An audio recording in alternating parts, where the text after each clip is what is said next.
Hey everyone, I have a brand new channel called Pack SSB. It's where I'm going to be covering all news about Smash Brothers Ultimate and Melee. So if you have any interest in that kind of stuff or you're curious about it, please join up on the channel. I will leave it in the description for you guys to check it out and subscribe to it so it can help me grow. Let's get to the video.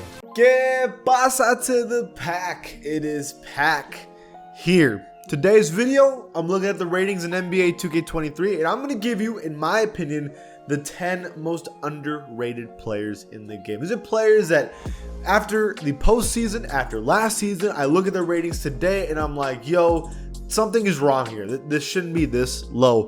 And the NBA season is about to start and they're going to have plenty of time to prove themselves, but I want to cover it right now anyways. If you like that kind of content, please join the pack and subscribe. Let's get it, man. With an honorable mention, Dejounte Murray. Listen, bro, I'm a Spurs fan. I don't want to talk about Dejounte Murray today. But I can't in good conscience sit here and act like I didn't want him to have a higher rating before. I felt that he needed to be around like an 88 overall. This is why I thought that. Even though the Spurs were pretty bad last season, and Dejounte Murray was kind of just getting free buckets because who else was going to score? Let's look at his stats real quick. He was averaging 21 points per game on 46% from the field, while averaging 8 rebounds and 9 assists on only 2.6 turnovers a game, which means he was by far one of the best playmakers in the NBA. He was scoring efficiently, even though not the three-point shot, but that wasn't really his game. He was hitting middies like crazy and driving to the basket. He was getting rebounds. He was adding 2 steals a game while being one of the best perimeter defenders in the entire league. Right? So let me tell you something right now. Any player that averages 21 points per game efficiently while also averaging almost a triple-double while also being a good defender, how are you only an 86 overall? If it wasn't for the Spurs, he'd be one of the highest rated players in the NBA. I'm not saying like a 96 overall, but he'd be like an 88 at least. And if you, I guarantee if he's on like the Lakers or Knicks or something, even higher. Julius Randle was averaging the same numbers just a couple years ago. Well, like last year, like a year and a half ago. And he was like an 89 overall. So I don't want to hear that. Dejounte Murray, even though I think his numbers will go down this year because with Trey Young and all that stuff, he should be around like an 88. Let's just be honest. Even though he is a menace to society now. So at number 10, I kind of have like a group of players or this example of player. Let's start with the Knicks with Mitchell Robinson. So I'm not saying that Mitchell Robinson is as good as Robert Williams III, okay? But Mitchell Robinson is an 81 overall, and Robert Williams is an 85. Now, Robert Williams averages 10 points, 10 rebounds, 2 assists, a steal, and 2 blocks a game on 73% or even 74% from the field. These are legit numbers. I mean, he deserves an 85 overall rating for sure. The thing is, Mitchell Robinson averages the same field goal percentage, a little less points, less rebounds, but also 2 blocks a game. So the only difference is that Robert Williams gets a little more points and a little more rebounds. That's the only difference between these two. I'm saying that Mitchell Robinson shouldn't be all the way down to an 81, maybe like an 83. But I also think Julius Randle should probably go up and that's it. Mitchell Robinson is one of the best players on this team, and he should be rating-wise as well. He brings a lot to the table. The same thing goes, I'm staying at number 9 with Jakob Poeltl. Yes, Jakob Poeltl is only a 78, but he averages 13.5 points on 62% from the field, which is a good amount when he's shooting a good amount. 9 rebounds a game, almost 2 blocks, and 3 assists. Jakob should be like an 80 overall. That's all I'm saying. If you're going to give Robert Williams that high of a rating, you should also give players like Jakob and like Mitchell Robinson higher ratings. That's all I feel. Now, I'm going to cover number 9 pretty quickly because I've talked about him a lot already, but Christian Wood should be like an 85. Christian Wood last year averaged 18 on 50% from the field and 39% from 3 at like, I know he says he's 6'9". He's like 7 foot. The dude's tall and really good at his height. He has good footwork. He's really damn good. There's a reason why he called Shaq a casual. Oh man, you're a casual. Christian Wood's legit and it is an amazing pickup for the Mavericks, and I think this is way too low for him. So, and we're gonna be on the Celtics for a little bit at number 8. Jalen Brown. Jalen Brown's only an 87 overall. Now, I don't know if you watched the playoffs last season. Jalen Brown was playing like a 90 overall the entire time. I'm not saying he should be a 90, but I do think he should be like an 89 overall, especially if you have Tatum at a 96.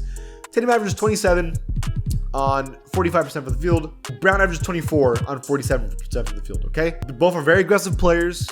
Both aren't terrible at defense. I don't know why Jalen Brown's rating is that much lower than Tatum. Tatum's better, but I wouldn't say by 6 overall points. I'm inclined to think Jalen Brown is maybe at like a 90. And honestly, I don't feel like that's wrong. I think he's been around a 90 for the past year and a half now. At number 7 on this list, we have Nicholas Claxton. Now, this isn't the exact same as Pearl or Mitchell Robinson because Nicholas Claxton has kind of a different game. Yes, he's a defensive player that gets blocks and has a high field goal percentage, but Claxton is way faster than those players and has a little bit of a handle that he can use it to slash towards the rim, unlike the other players.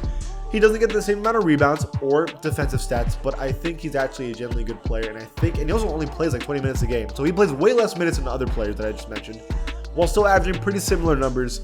I think Nicholas Claxton deserves a higher rating. Around to a 78, maybe even a 79. I feel like Claxton should be the 4th best player on this team rating-wise. I personally feel that way. I think he's that important. I think he's shown that throughout the couple years. I don't think there's anything you can tell me right now that would make me feel otherwise. Sure, is his game crazy right now? No, but I think he fits his role very, very well. So even though there's a reason for this one being number 6, and there's a reason why he has this low of a rating, I still feel strongly at number 6, Kendrick Nunn. Kendrick Nunn's only a 74 overall. I understand he's been injured for basically 2 years now. I understand that. But Nunn is genuinely good. First of all, a great shooter. Shoots 38% from 3. I don't know how many games he played. He played 56 games, 44 starting. Okay. So he can shoot 38% from the field. He was averaging 15 a game for the past 2 seasons. Okay. He's not really a playmaker. So, I mean, he gets a couple assists a game. He's not really a defender, but he's a bucket. I don't know anyone in the league that shoots 15 points per game on efficient numbers and is a 74 overall. And before you tell me, well, he's been injured, here's the thing. You do not lower players' ratings because of injury, because we don't know if he's going to be as good as he returns. This is the thing. You have to give players benefit of the doubt. If he comes back and for the first 3 months he's terrible, then yeah, maybe let's lower his rating. But you can't assume he's going to be bad. You have to wait and see. He was at like a 78 overall before. Why are you going to remove that? You don't just change it because you think because he got injured, he's going to be bad now. You don't know that. And in preseason, he's proving everyone wrong. So to me, Kendrick Nunn should stay at a 78 overall. And until proven otherwise, then you downgrade him. And think it is a ridiculous rating to have him anything lower than that. At number 5 on this list, it is Gary Trent Jr. I have talked about him before on this channel.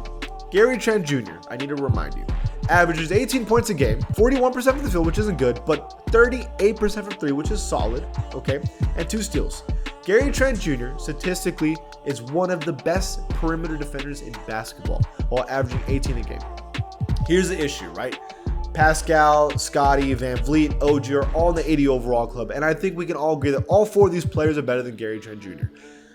Still, I think Gary Trent should be either an 80 or an 81 overall on this team. Him not being in the 80 overall club is blasphemy. He is good at scoring and he's a good defender. If you're good at 2 sides of basketball and you're not in the 80 overall club, I don't know what to tell you. I mean, it is textbook example of being in the 80 overall club is Gary Trent Jr. and he's not in it. It just feels wrong. Another pretty obvious one for me at number 4 is Zion Williamson. Now again, here we go again. But Pac, he was injured. Reminder, you do not downgrade players because you think they're going to be bad. That's not how this works. Zion Williamson averaged 27 on 61% from the field. What? Excuse me? Those are video game numbers. That's what I do in my career, okay? Actually, I don't shoot that good percent from my career. That's insane. Zion is different, okay?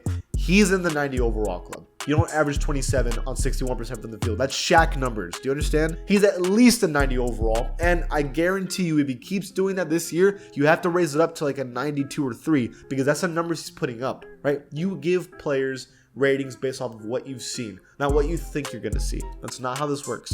So Zion should be higher, and he should be the firm best player on his team because he is.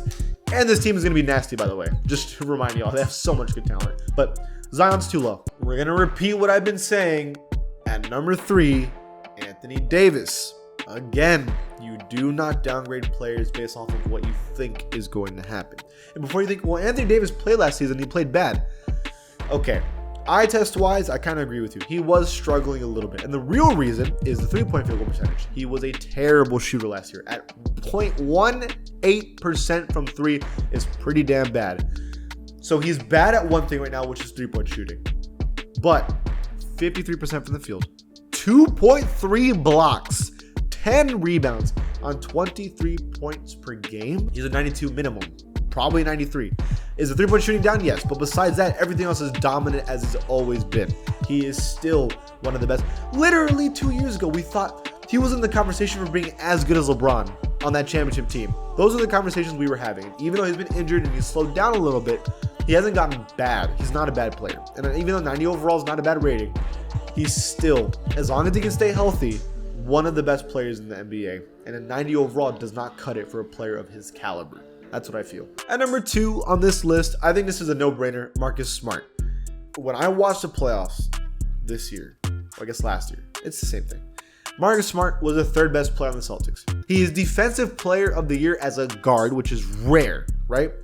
He's not a liability on offense. He scores 12 points per game and 6 assists on only 2 turnovers and shoots 42% from the field and 33% from 3. Even though these aren't dominating numbers or anything, these are not liability numbers, okay? So he's not a liability on offense. They don't have to leave him open. He's the best perimeter defender in basketball. In fact, according to the NBA, he's the best defender in basketball. And is a good playmaker. How is he only an 82 overall? In fact, I did the research all the time. He is the lowest rated defensive player of the year ever in basketball history, in 2K history. So to me, no brainer. He is an 85 overall, the exact same as Robert Williams III, as the 3rd best player on the team. And to me, this is a non-debate. I'm not even going to read the comments for that one. He is a non-debate 3rd best player on the Celtics with Robert Williams. And another non-debate at number 1, pretty obvious, Karl Anthony Towns.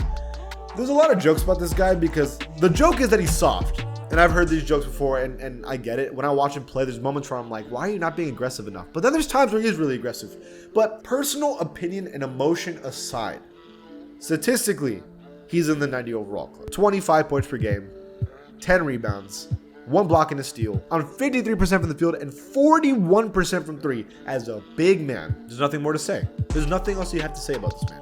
He's in the 90 overall club, hands down. He's a top 3 center in the league, probably, behind Jokic and Embiid. I mean, he puts up the numbers that deserve a 90 overall rating. I don't see anything here that makes me say he wouldn't. He's not a bad defender. He's not a bad defender. Don't say that. So, I don't know. I mean, what else can you really say? He's legit. He's a legit 90 overall, period. Now, that's everything in terms of underrated players to me. There's other players that were maybe deserving, but these are the major ones to me. What do you think? Is there any player you feel is just criminally underrated? Leave it in the comments below. And if you like this channel, please give it a sub. I'll see you guys next time.